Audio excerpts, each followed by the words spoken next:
Once again, it's on. This is your local neighborhood DJ, DJ 360, back in the place. And this time around, we got it going on with the R&B, you know what I'm saying? One of the legendary R&B singers of our time, straight out of California, Compton that is, you know what I'm saying? Now she's on the show, reality shows that's really popular right now.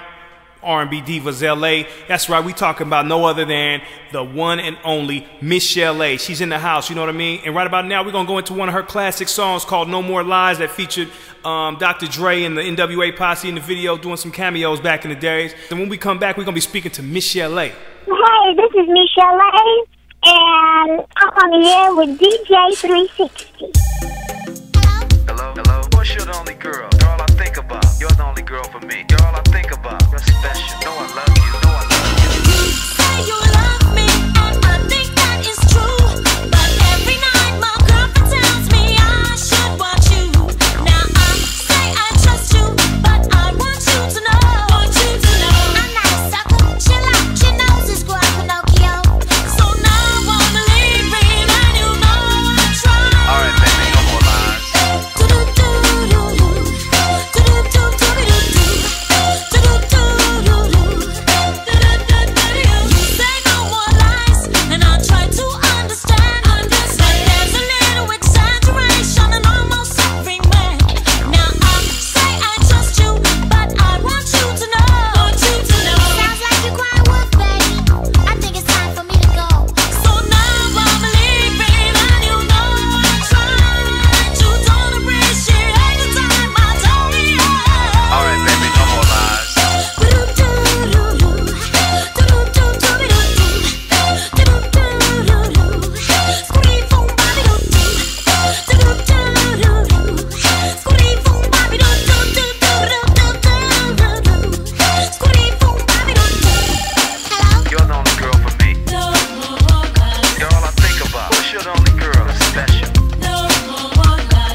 We're back, ladies and gentlemen, the 360 Mix Show. This is your local neighborhood DJ, DJ 360, right here in the ATL by way of the Bay Area, California.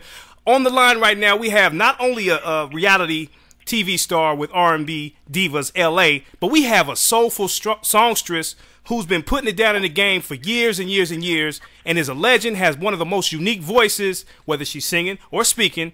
And we have on the line none other than the legendary, to me, legendary, Michel'le is in the house. What's up, Michel'le? Hey, how you doing? We're doing good, doing good. It's such an honor to sit down with you. I was running all over the house just now trying to locate my Michel'le cassette tape. I said, I got to have it in my hands while I do this interview. I got in my hands right now one of my favorite pieces of music is the Michel'le first album on cassette. If you hear this, that's my cassette. It's really a true honor to speak to you. How you been doing these days? I'm good these days. Much better these days. So how has it improved? I mean, I know your life is on blast right now, being that you're in the you know, you're all over the world. You know, how has it improved? Like, what's been going on? Well, you know, I was reclusive for about a decade. You know, nobody heard from me. Yeah. Then I came back then I jumped back in the spotlight. And when I jumped back in, you know, when you jump back in, you know, the people change. The games change a little bit. Right. The game changed all the way around. People change, game change, you know. Sometimes they say, don't hate the player, hate the game. Well, all of it changed. What? So when I came back, I had to now I'm just restructuring myself again because now I have to make it my game. Right, exactly. Wow. So let's and let me tell you right now that even though you took your hiatus, you were gone for a little while, there were still people, including, you know, I'm a DJ around, you know, between California and Atlanta. I've been DJing, and it's like the name Michel'le has always come around because, you know, you hear the songs like Nicety and No More Lies still being played in clubs, so your name is still being sonically thrown around and still, you know, in place. It's just that the visual, of course, hasn't been there for a while, and it's so good to see you back again, you know, and moving and doing things. But let's hit the rewind button. Let's go all the way back to the early 80s. From the streets of Compton, let's talk about the beginnings before you got with Ruthless and you know, the World Class Wreckin Kru. How did, not saying you were part of the World Class Wreckin Kru, but being on the song Turn Off the Lights, how did all that get started? What was the beginnings of Michel'le's career? The reason I got put on that record was the lead vocalist that was with World Class Wreckin Kru. Mm-hmm. She couldn't make it in the studio that night, and they had studio time that night. And see, back then you couldn't mess up studio time because you had your dates for what you wanted to do. You didn't have no money to mess up. Right. So they were like, well, man, you know, back then they called somebody in to do your part. No big deal. So I think her name was Mona Lisa. Her name was Mona Lisa, and she couldn't make it. She was the original female for the group who did all of their stuff. And I had met Alonzo prior to that with another rapper who I went just to sing a hook on with him because he was trying to get a deal. And Alonzo called me back one night and said, you know, I got this song. I can't find my vocalist. Would you come in and just lay it for me? He didn't tell me it was going on the radio. I thought I was just doing what we call the demo, you know? Right.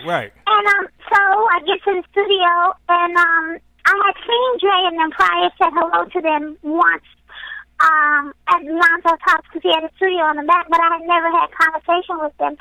So when I get in the studio, I see Dre and Yella, and they're behind the board, and I just go in, and Alonzo hands me this piece of paper with these lyrics on it, and he goes, sing it. They didn't tell me how to sing it or nothing. I've never been in a studio, never in my life, have been in a booth, and so I go in, and Jay plays the track, and he goes, okay, this is where you start singing. It's going to rap right here. And he played it for me twice, and he said, okay, you ready? And I said, yeah. And when he pushed that play button and recorded, that's what came out my mouth. Wow. And we did it in one take, and wow, that was it. Wow. And Dre, I heard it on the radio 2 weeks later. No contract, no nothing. Wow. So how did that pan out? I mean, because it's basically a cult classic. Like, it goes down in West Coast hip hop and R&B history as a classic. It's all over the place. So how did that eventually work itself out as far as not having contracts and different agreements like that?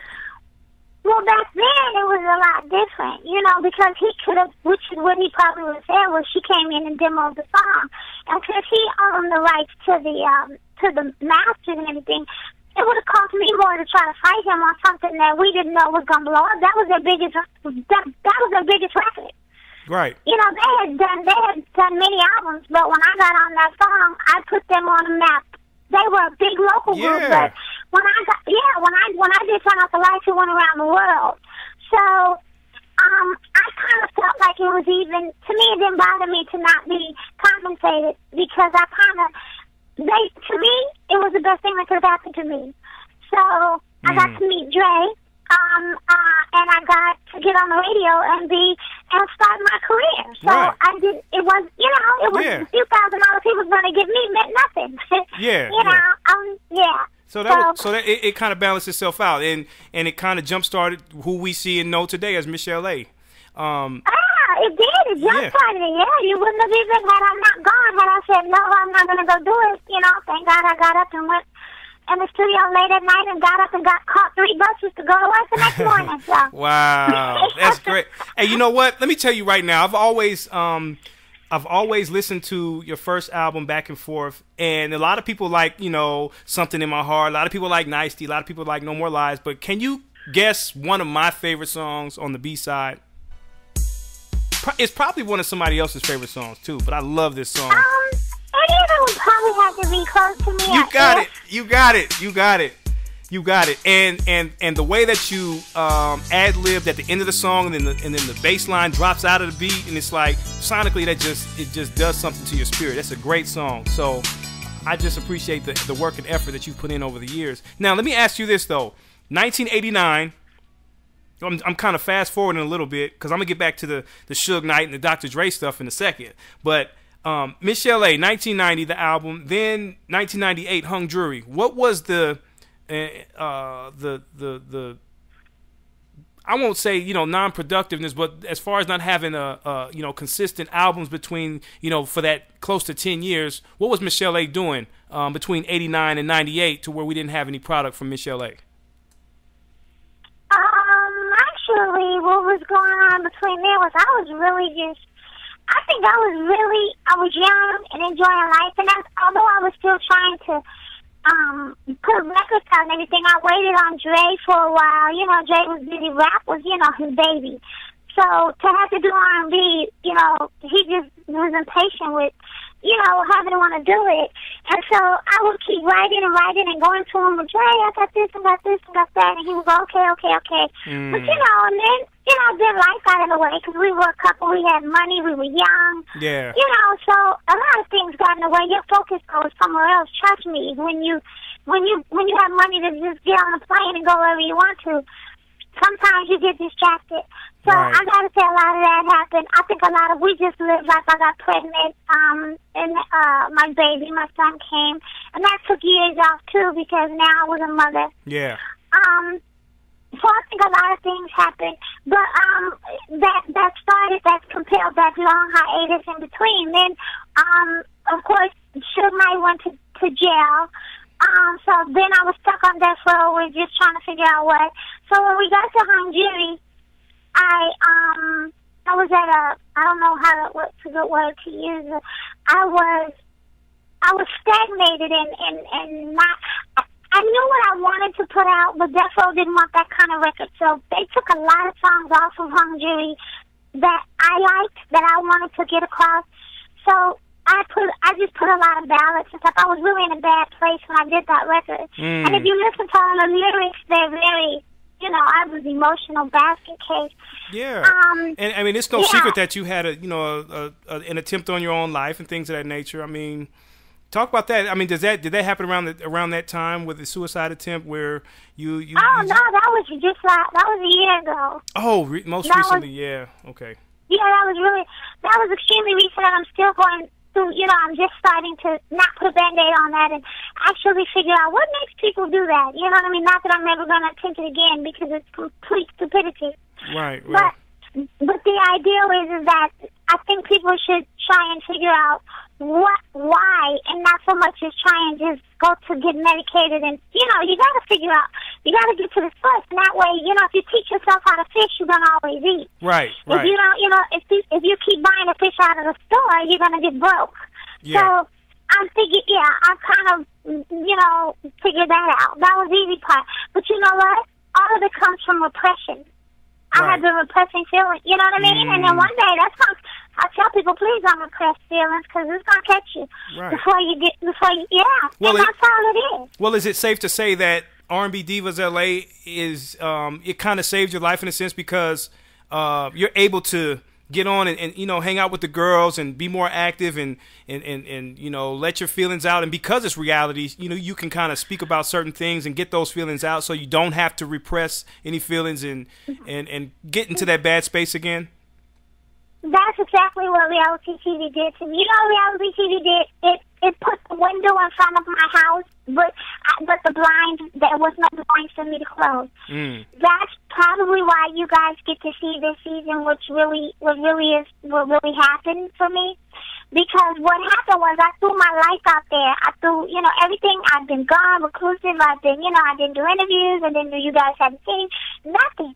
So here I get on reality TV, and that's when it all just, it went, wow. It's you know, I couldn't hide from myself anymore, nor do I want to. Right, and that's so, that's the first step to recovery and being, I guess. Getting back to a sense of normalcy is standing up to the fact that you don't want to hide from yourself anymore, and you want to be true to yourself and get all your feelings out so that you can be an inspiration to others as well. Oh, absolutely, and do what I love to do. I mean, not that I'm not writing as ever said. I mean, I still write, but now, you know, sometimes people always go, yes, I know you come to this world and everybody has a purpose, but sometimes people think that they're doing their purpose, but how do you know that that is your purpose? Just because you do it, you know, and that's my soul, that's what I'm searching to go, you know what, I know that I do a lot of things well, but does that mean that I should be doing that? Right. That's so, you know, that's so as true. opposed to you. People stop seeking. People stop dreaming because they think this is what I'm supposed to do. I'm happy doing this, but maybe not. So a lot of it came, but once I got on reality TV, it opened up the whole floodgate, and I just said, let's go. Yeah. You know? Right. Yeah. You're right. That's cool. Now, this is a subject that I always wanted to ask you. Now, and you've probably heard this question many times over your career. How do you go from your speaking voice, which is what it is, to this other voice, like this deep? How does that work? Is there something within your body makeup that causes you to not sound the same that you sound if you're talking it when you're speaking? What has that? You know, what is that? How does that happen? Okay, first of all, you sing from your diaphragm. You don't sing from the core middle of your throat. You don't sing from there. I don't know why people say that. You have three voices. You have three places in your, you know, you sing, you have a chest voice, a head voice, and you have your stomach, your diaphragm. This is where you sing from. And when you go in the shower, if you ever notice, the first thing you do is change your sound. You start, your stomach get big, and you start blowing out wind, right? Don't tell me you don't do it, because I know you do. Everybody sing in the shower. Yeah. Everybody sing in the shower. Right. Everybody. And you sound different than when you get out. But I talk over my larynx, which means that I talk over that little thing in the back of your throat. And that's the only thing that they could ever tell me. Why I do it is probably the $65 million question. Wow. Yeah. Do you know what I mean? Yeah. It's not like technically somebody went boom, and I just, you know, but when I open my mouth, this is what comes out. And when I sing, I can't sing in this key over my larynx like this. I wish I could. That means I would have octaves beyond belief. Right. That's amazing. You know, the sad part is I can't even sing up here. So, I mean, I can do a couple of oohs and ahs, but that's how you gonna get up there. Yeah, and you know what? And you were talking about a purpose, and I think because you have the uniqueness of voice and the capability that you do when you sing it, I think you were put on this earth to bless people with your voice. I think that's what it is. And whether it's on record, whether it's on TV, or whether you're at a family reunion or a barbecue or something like that, I think you were put on this earth to bless people with your voice, and we would love to continue to hear you for years and years to come. Well, thank you very much. And wow, that's very nice. That's very nice of you to say that. And I hope to stick around for a whole another 3 decades and, you know, see what's going on. Okay. This is amazing. Yeah, it is. And I know we're gonna wrap it up because I know you're busy and you gotta get here and there and make sure things happen. All right, well, I want to first of all, once again, I want to thank you for coming through. People, check out the R&B Divas LA. It's going down, July 7th, I believe. Well, July 16th, Wednesdays at 10. Yes. Okay. Our time. All right. July 16th. 10 o'clock. What's that? Pacific Standard Time. So on the East Coast. Yeah, Pacific Standard. Yeah. So thank you again. You know, we got your back. Atlanta's down with you. We support you. Thank you for everything you've done over the years, and we look forward to speaking to you again. All right, thank you so much. You have a good day. All right, you do the same. Bye. Shout out ATL. Bye. Bye-bye.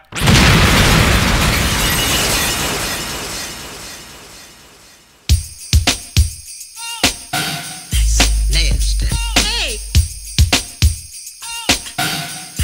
Nasty. hey, Nasty. hey, Nasty. hey, Nasty. hey, Make it sound good. hey. You know I can never do things that you want me to. The way I appear to you may not be true to you. So don't get your hopes too high, and don't be like other guys, assuming that every girl is judged to be that type. Is that right? Men Hey, baby, what's your name?